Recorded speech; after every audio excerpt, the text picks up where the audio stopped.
আসসালামু আলাইকুম, আমি আখতারুজ্জামান অনিক। আমরা আজকে শিখব ফেজেস অফ এ কম্পাইলার। তো চলেন শুরু করি।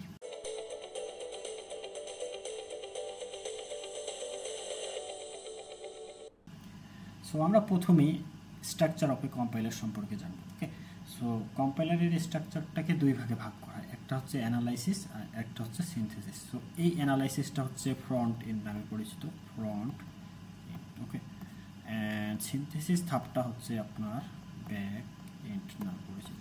অলরাইট, তো এখন আমরা নেক্সট ফেজে মুভ করি। সো আমাদের প্রথম এই তিনটা, এইটা হচ্ছে অ্যানালাইসিস। ওকে, অ্যান্ড এই যে শেষের এই তিনটা, এটা হচ্ছে সিন। ওকে, তো আমাদের প্রথমে একটা কোড, ঠিক আছে, লিখছি সোর্স কোড। নেয়ার পর ক্যারেক্টার অফ স্ট্রিমগুলো নিবে, নেয়ার পর হচ্ছে লেক্সিক্যাল অ্যানালাইসিস কী করবে, আর টোকেন স্ট্রিমে মানে প্রোভাইড করবে, কাইন্ড অফ এরকম হবে। ঠিক আছে, আইডি ধরেন এরকম। ঠিক আছে, এটা হচ্ছে টোকেন। সো টোকেন জেনারেশন আমরা দেখবো একটু পর, আমরা আপাতত দেখি এখানে। অ্যান্ড দেন এই যে টোকেন অফ স্ট্রিমটাকে হচ্ছে সিনট্যাক্স অ্যানালাইসিস ধাপ নিবে। ওকে, এই ফেজে আসার পর কি হবে, পার্স ট্রি জেনারেট হবে। পার্স ট্রি, এই পার্স ট্রিটা এইখানে আসে চেক হবে যে পার্স ট্রিটা মিনিংফুল কিনা, মানে আমাদের হচ্ছে সিমান্টিক অ্যানালাইসিস চেক দিবে মিনিংফুল কিনা।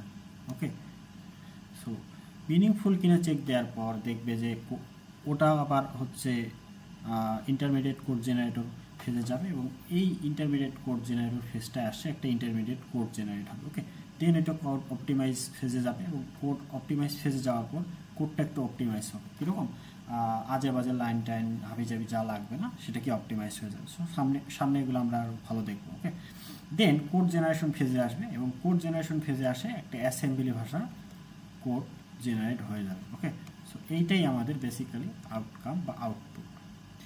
এখন আমরা এখানে একটা সিম্বল টেবল দেখতে পাচ্ছি। সো সিম্বল টেবলটা বেসিক্যালি এরকম হয়, এখানে হচ্ছে এসএল, ভিএন মানে ভেরিয়েবল নেম, আর ভিটি মানে হচ্ছে ভেরিয়েবল টাইপ। সো এটা টাইপ দিলাম ফ্লোট, এটাও ফ্লোট, এটাও ফ্লোট। সো এইভাবে সিম্বলগুলো হচ্ছে মানে টেবিলে ইনিশিয়ালাইজ হয়ে থাকবে, এবং প্রত্যেকটা ধাপে দেখেন, এই ধাপে মানে হচ্ছে লেক্সিক্যাল অ্যানালাইসিস, সব ধাপে এক্সেস আছে, এবং এই এক্সেস দিয়ে ওরা দেখবে যে এই সিম্বলটা কি কি ডেটা টাইপ হাবি যাবি এসব কিছু দেখবে, এবং সবগুলো ধাপে কি হবে, এরর চেক হবে। ওকে, সো প্রথমে আমরা একটা দেখতে পাইলাম যে একটা ইকুয়েশন দেওয়া আছে, ঠিক আছে, position initial and rate into 60। Okay, so এটা লেক্সিক্যাল অ্যানালাইসিসে পাস হবে, এবং পাস হওয়ার পর কি এইভাবে টোকেন জেনারেট হবে, যে একটু আগে দেখাইলাম। দেন টোকেন জেনারেট হয়ে গেল, এখন সিনট্যাক্স অ্যানালাইজারে কি আসবে, এইখানে আসে হচ্ছে পার্স ট্রি। ঠিক আছে, পার্স ট্রি জেনারেট হচ্ছে। ঠিক আছে, এই যে এটাই হচ্ছে বেসিক্যালি পার্স ট্রি। দেন এই পার্স ট্রিটা মিনিংফুল কিনা সেটা চেক দিবে। এখন আমরা একটু আগে দেখলাম যে এখানে যে এগুলো সব ফ্লোট, তাই না? সো এখন আমরা একটা ছোটোবেলা থেকে একটা জিনিস পড়ে আসছি, সেটা হচ্ছে যে আমরা সব কিছুর মানে আমরা হচ্ছে সেম ডেটা টাইপ নিই। সব যদি ফ্লোট থাকে সব ফ্লোট থাকবে, গুণ ভাগ সব কিছুই ফ্লোট দিয়ে হবে।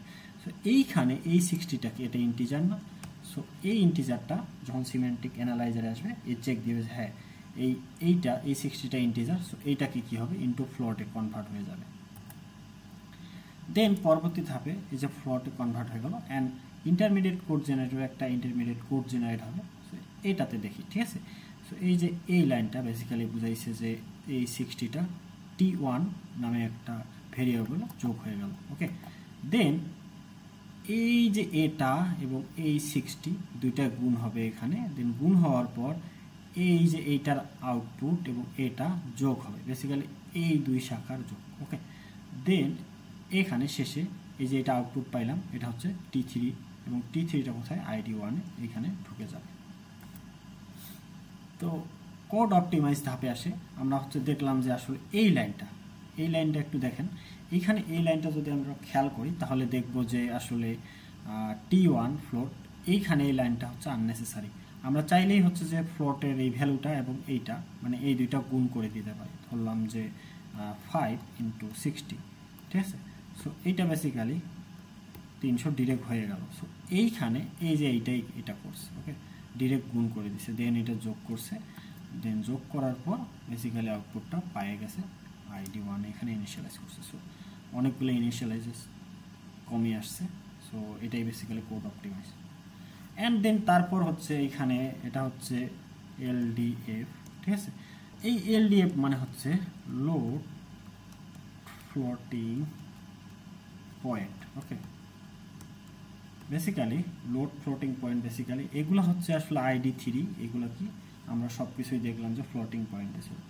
সো R2 মানে হচ্ছে রেজিস্টার। তো আমরা একটু দেখি, হ্যাঁ।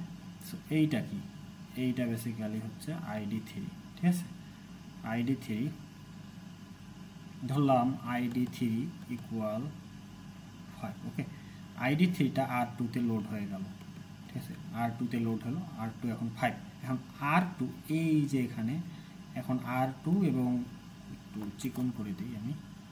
সো এই যে এখানে R2 এবং 60, এটা যদি আমরা গুণ করি তাহলে কি দাঁড়াবে, R2 60। সো R2 ইন্টু 60, তো আমরা দেখলাম যে 300। সো এই 300টা এই দুইটার আউটপুটটা কোথায় জমা হবে, R2 রেজিস্টার 2তে।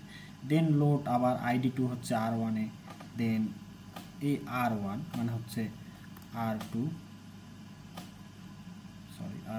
আর হচ্ছে R1, এটা কি যোগ হয়ে R1-এ আবার অ্যাড হয়ে থাকবে। দেন আমরা হচ্ছে স্টোর করব, স্টোর ফ্লোটিং পয়েন্ট হচ্ছে মানে R1টা কোথায় যাবে, ID1-এর সাথে ঢুকে যাবে, ঠিক আছে, মানে ID1-এ স্টোর হয়ে যাবে। সো এই ছিল আজকের ক্লাসে।